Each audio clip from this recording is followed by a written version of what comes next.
What's up mga Zay? Aniya na sa tagkaroon sa ato ang new episode na Kaon Kaon. Naana sa ganahan i-try mga Zay na ami diri sa Sisig ni Liam. This is located Barangay Kansuhong, Talisay City, Cebu. Kan na mga Zay mo nila mga menus, na sila rice meals, combo meals, and beverages. They actually open daily from 11 a.m. until 1 a.m. Yes, exactly 1 a.m. Makamidit snack pa dyan mo mga Zay. Alright then, so we ordered combo meals. Ang combo meals na mga Zay mao ng 1+1. Which is obviously sisig plus chicken or napay other options mga Zay. Di mga Zay, dili lang one rice kundi unlimited rice yun siya mga Zay. O di ba suli kilang food o mabusog sad mo. Yung makita rin yun ninyo ang tigluto mga Zay gawin sa nila pagluto. After feel ka minutes mga Zay, naputa mong order mo na siya mga Zay, sisig plus chicken na siya.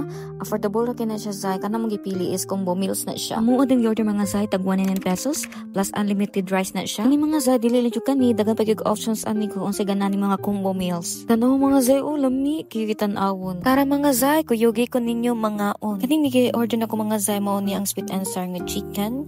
Ako ang gi-order mga Zay chicken teriyaki but unfortunately Jude, yawa nila naluto ang sauce pa. But anyway, lami magyapon ay pares ani ang sisig and sweet and sour chicken. Kani mga Zay, kay good idea kaayo kay gandaan gyud og rice pamuntan ono pila yung rice para dili mo barbarog. Diya ay kay mga Zay, kay lami kitag kaon, kay lami lagi kilang sudan mga Zay. Magkadagan jud mo rice mga Zay. What are you waiting for mga Zay? Ari na mo sa Sisig ni Liam. Affordable and mabusog pa mo. Landmark ani mga Zay, kilid rin sa Iglesia ni Cristo. If maglibog mo parking mga Zay, asta mo sa tindero if asa magparking kay nara sa luyo. Then mo to mga Zay, kay napamit times ni adto mi sa Gulyas Minglan ni Liam. I'm not sure pila ka kilometer mga Zay from Sisig ni Liam. So nidisode yun mi diri sa Gulyas Minglan ni Liam. Which is timing jud kaayo nga dudora gamay sumoto nakaplan mi mo rin nami sa Gulyas Heights. Which is also na ami ganan i-try ang Chef Corner Bistro. Before anything else day mga Zay, ken na video picture pa mi sa view, very nice view jud kaayo. This place day mga Zay is popular for its scenic overlooking view. Perfect for quick getaways, photo shoots, or just to unwind.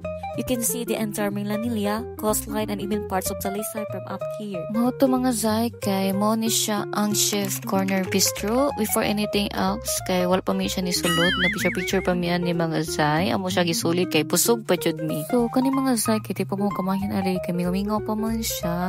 So kani mo ni siya ang center. So makita ninyo ang view sa ubos mga Zay. So pasabot ana mi sa babaw. Up here, pwede rin yun makatambay ani to relax mga Zay. So matatanatag view ani char. After all mga Zay, so nisulod na mi siya Chef's Corner Bistro. Kaya mo try na mi sa ilang food mga Zay. So busog kumanta mga Zay. So mangita na sa tag atong itry na mahurot na ato. Mauning lang minus mga Zay. So daghan kasi silang food diri mga Zay. So daghan pag yung kapilian ani. Tapos sa a la carte, tapos silang food. So ganun mo rice, na po sila rice, ganun mo snacks, na food.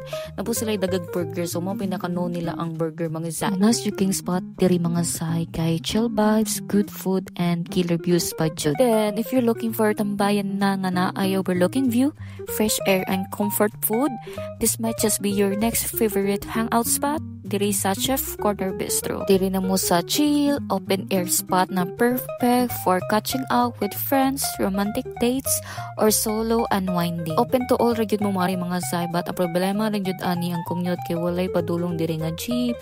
Kamo ra gyud dapat ani mga Zay unsay bukanan niyo magmotor or magsakyanan ba mo. But anyway, ganan mo ari makaari ra gyud mo. No worries gyapon mga Zay, ganan mo mutilaw silang food nara sa Open Lapu-Lapu City, Chef Corner Bistro gihapon pero wala na siya views mga Zay. Kanang i-video na ko mga Zay mo na bestseller nila, amo na pinakadakong burger nila. 888 pesos ra mga Zay, gitaw siya Boost Burger, pinakadako nga burger nila. Good for 4 person mga siguro Zay or mga sobra na Zay mabusog na mo mga Zay. Baliko na mo po diri mga Zay mo tilaw na mislang burger kanang dili mo busog mga Zay. As of na nagsasnack ra gyud mga Zay, margi try and shake og fries na.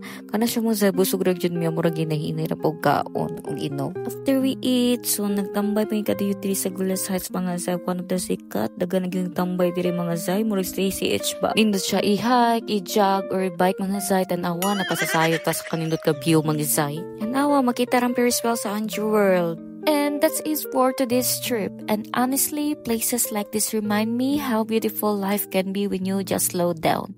Fresh air, quiet views, and space to breathe. If you're ever in Cebu, make sure to check this spot out. Thanks for watching mga Zay. Don't forget to like, subscribe, and follow my page. Until next time, see you in the next video. Bye bye. Mwah.